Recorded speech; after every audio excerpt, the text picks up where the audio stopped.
राजस्थान की अरावली ऊंचाई के बीच एक ऐसा किला खड़ा है जो दिन में इतिहास है और रात में रहस्य बन जाता है।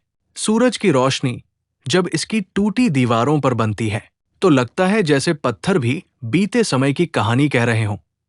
लेकिन जैसे ही सूरज ढलता है, हवा का तापमान बदल जाता है, परछाइयां लंबी हो जाती है और सन्नाटा बोलने लगता है।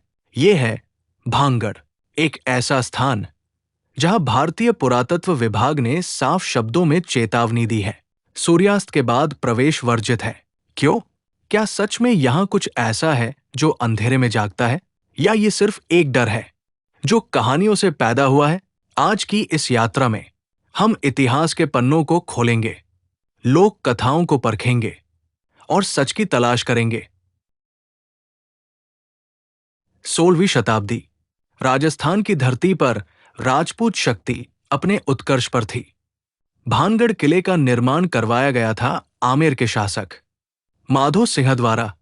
वे महान सेनापति मान सिंह के भाई थे। मान सिंह मुगल सम्राट अकबर के नवरत्नों में शामिल थे। भानगढ़ केवल रक्षा का किला नहीं था, ये एक गढ़ नगर था।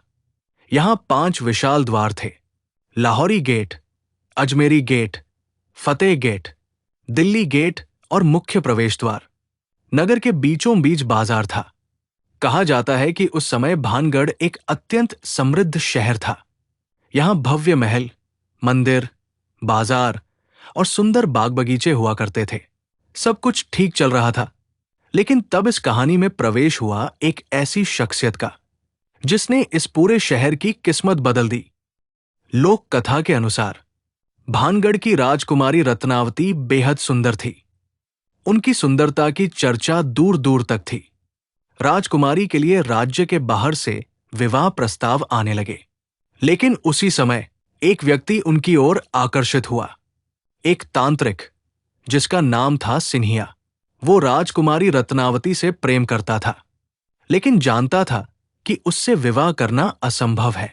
इसलिए उसने एक खतरनाक रास्ता चुना, तंत्र मंत्र। वो काला जादू जानता था। उसने ठान लिया था, अगर प्रेम से नहीं तो जादू से राजकुमारी को अपना बनाएगा। एक दिन जब राजकुमारी अपनी सखियों के साथ बाजार में थी, तांत्रिक ने उनके इत्र में मंत्र मिला दिया। लेकिन रत्नावती बुद्धिमान थी। उन्हें कुछ अजीब लगा। वे शीशी उठाई और पास पड़े एक पत्थर पर फेंक दी। वो पत्थर लुढ़कता हुआ सीधे तांत्रिक पर गिरा। मरते समय उसने श्राप दिया, भानगढ़ नष्ट होगा, यहां कोई जीवित नहीं बचेगा। इतिहासकार इस कहानी को लोक कथा मानते हैं। असली कारण क्या हो सकते हैं? 1700 के दशक में मराठा आक्रमणों ने कई राजपूत राज्यों को कमजोर कर दिया था। अवसाद की मार ने पानी के स्रोत खत्म कर दिए। भानगढ़ ऊंचाई के बीच था। यदि जल स्रोत सूख जाए तो नगर टिक नहीं सकता। कुछ दस्तावेज बताते हैं कि 1720 के बाद नगर धीरे धीरे खाली होने लगा। कोई एक रात में नहीं मरा, कोई अचानक गायब नहीं हुआ। ये धीरे धीरे उजड़ गया।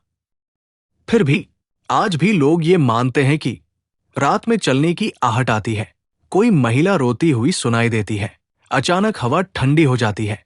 लेकिन विज्ञान कहता है कि रात में वीरान जगह पर आवाज गूंजती है।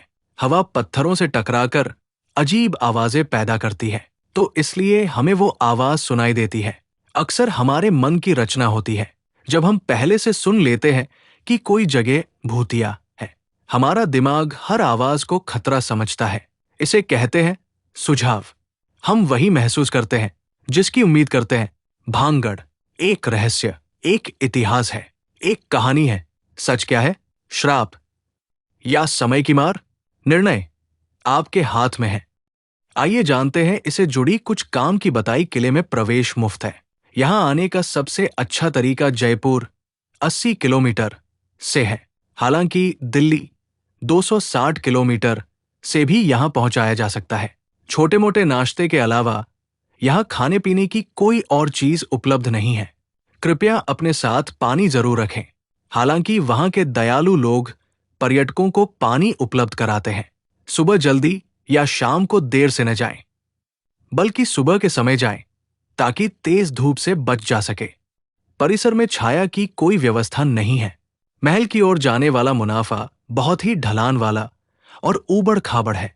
जब तक आप बहुत आत्मविश्वासी न हो, तब तक इससे बचना ही बेहतर होगा। ऐसे ही रोचक फैक्ट्स और हिस्ट्री मिस्ट्री के लिए चैनल को सब्सक्राइब करें और लाइक करें।